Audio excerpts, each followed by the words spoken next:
Hey, everybody, I want to talk about the 5 things you really need to do in order to successfully hand off your stuff when you pass away to your heirs. Look, I see people going through this all the time, unfortunately. I have a handful of clients every year, unfortunately, that pass away, and I'm always there helping clean up. And so I always want things as clean and organized as possible so I don't have a big mess to clean up, because all the heirs always look to me. So this is kind of the steps we go through before somebody passes away to make sure that we've got it nice and clean and ready for the heirs. So first, you either need a will-based plan or a trust-based plan. This is an either or. There's no such thing as having both. Yes, if you get a trust, there is a will in the trust, but it's for all the stuff you forgot to put in your trust. So you really have a trust-based plan. So it's either or. You can't have none of it. You will leave a mess if you don't do anything. So will-based plans are for simple estates, simple real estate ownership, which I'm actually going to define as ownership in states that allow beneficiary deeds, which I'll bring up in a little bit here.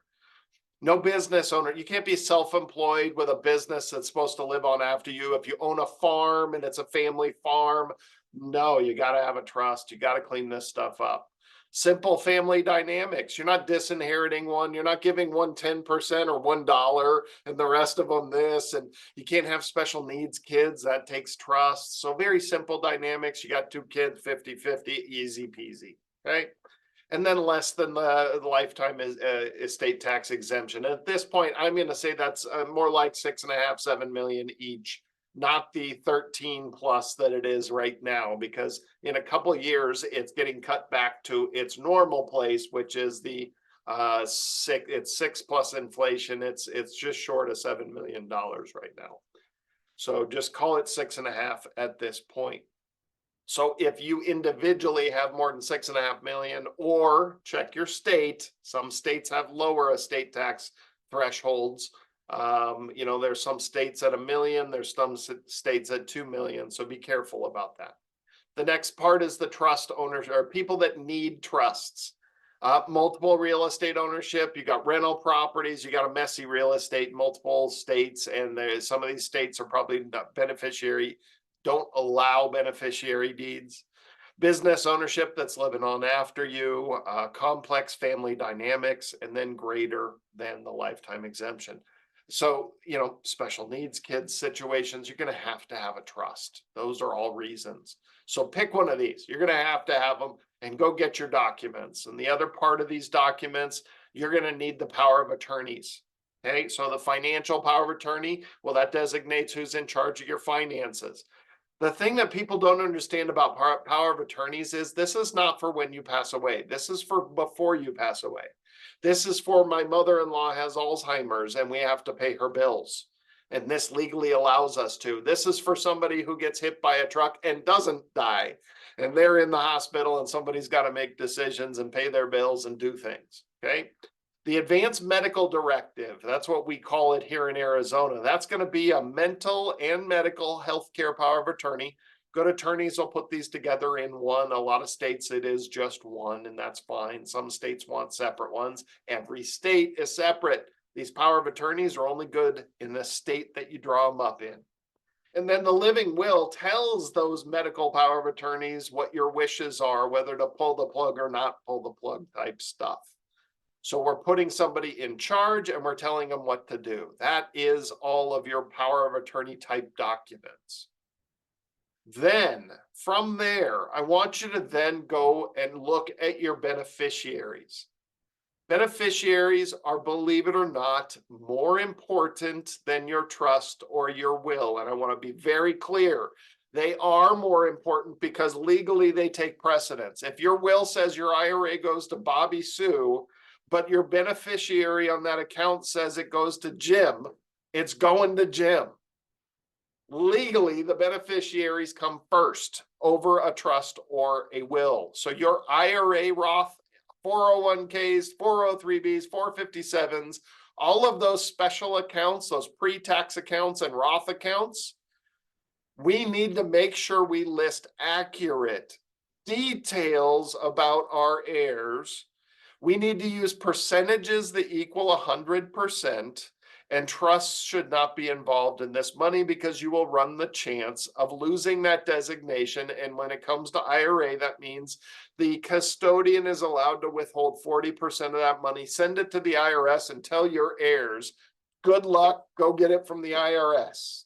You don't want that to happen. So you avoid that by actually putting the individuals on there. You got 5 kids. Great, put the 5 kids on there, 20% each. You got a special needs child that the money needs to go to a trust. Great, peel off that chunk and send it to that trust. That's fine, but everybody else should be sent as an individual, okay?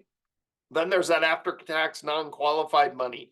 They call the beneficiaries on there. If you walk into your bank, for instance, and want to put a beneficiary on your bank account, most of the kids working there don't understand any of this stuff, and they'll say, oh, we don't do beneficiaries. Yes, they do. Anything that holds money will allow you to put a beneficiary on it. Walk in there, tell them TOD or POD, transfer on death, payable on death.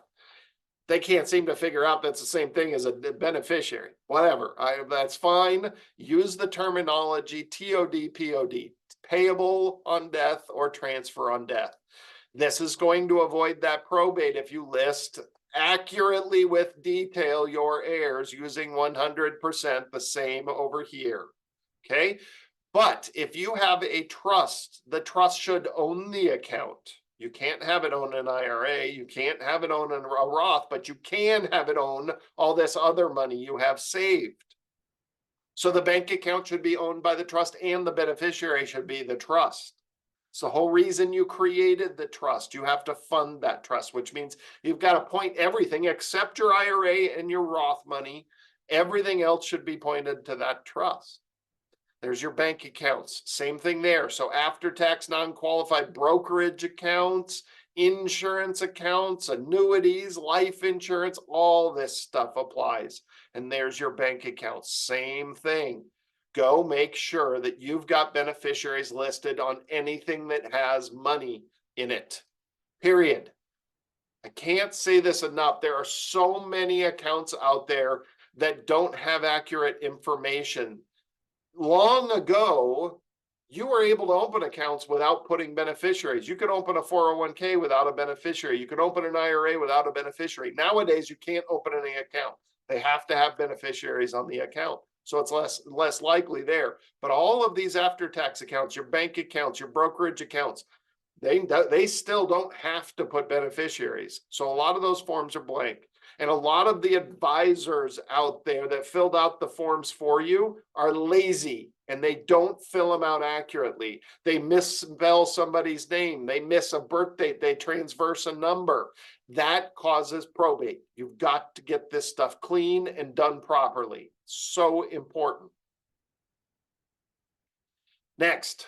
Beneficiary deed states. Here they are, all right here, alphabetical order. It starts with Alaska, Arizona, Arkansas, California, Colorado, DC, Hawaii, Illinois, Indiana, Kansas, Maine, Minnesota, Mississippi, Missouri, Montana, Nebraska, Nevada, New Mexico, North Dakota, Ohio, Oklahoma, Oregon, South Dakota, and Texas, Utah, Virginia, Washington, West Virginia, Wisconsin, and Wyoming.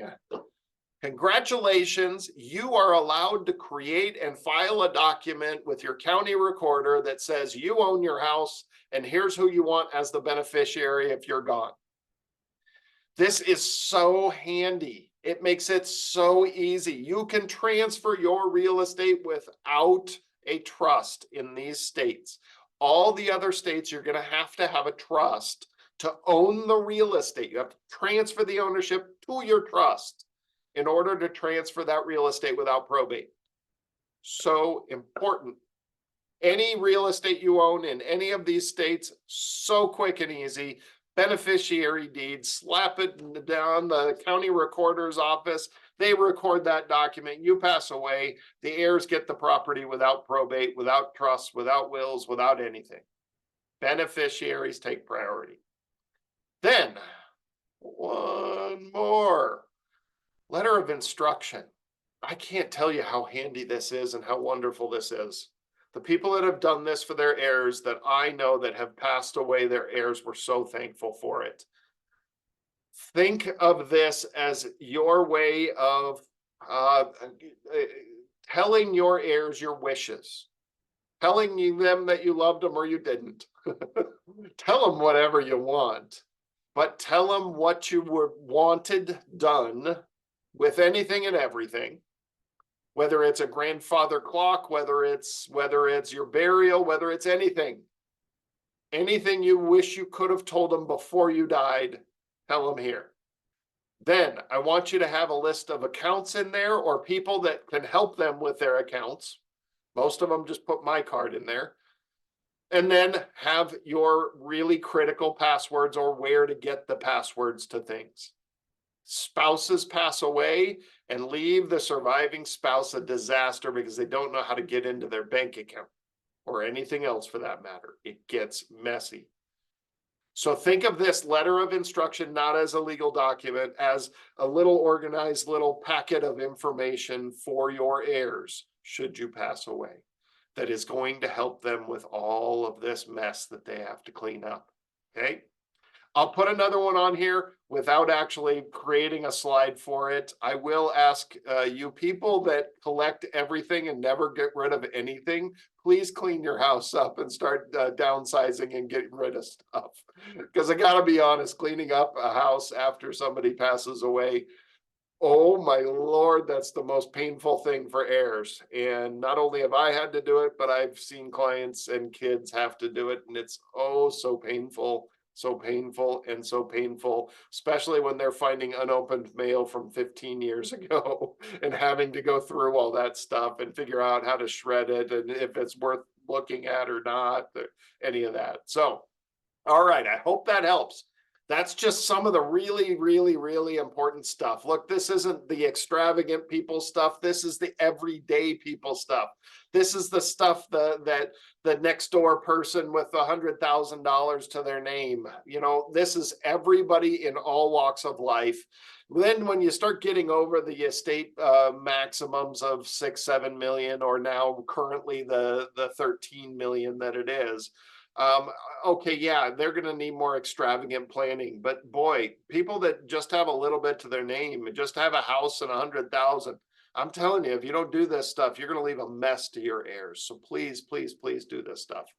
All right, if I can help in any way, that yourinvestmentcounselor.com is a great website for you to schedule an appointment with me. We have lots of different ways you can do that, whether you just want hourly advice or want a 30-minute meet and greet, all the way to full service financial planning and wealth management. I'm always happy to help with all of that.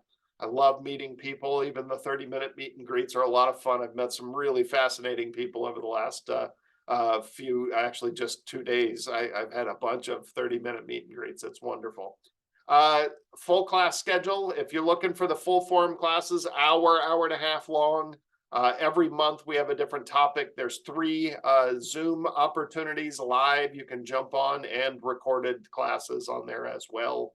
And then our office phone number, 800-345-3155. Always happy to help. See you next week. Subscribe, share these videos, like them, do all those wonderful things, and we will see you next week. Thanks again.